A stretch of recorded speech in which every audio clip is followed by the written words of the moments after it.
Ayan mga guys, dito to sa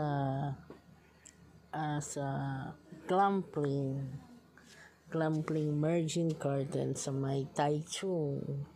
Very overlooking siya mga guys. Talagang nasa tuktok na kami ng bundok. Ang layo ng biyahe, grabe. Ang ganda niya. Good for camping. Tapos may pool. Tapos sarap talaga mag-ihaw-ihaw. Ang ganda ng place. Nakaka-relax siya mga guys. Tapos, ayan, kitang-kita mo talaga yung bundok. Actually, dumating kami dyan gabi na. Then, gumising kami ng maaga para makita namin yung sunrise.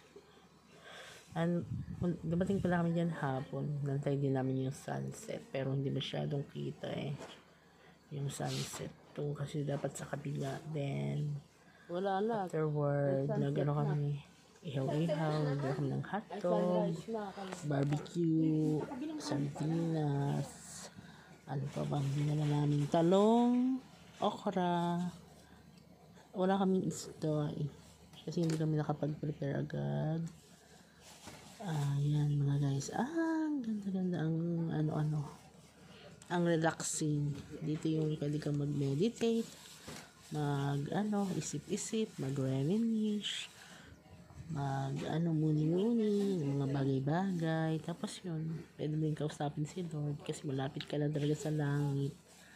Yun, pwede kang treat-treat,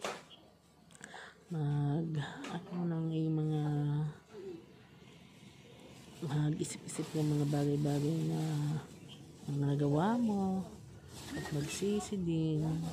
Kausapin natin si Lord. Dito ang magandang place. Tsaka yung pag-relax. Very beautiful. Merging Garden at Taichung.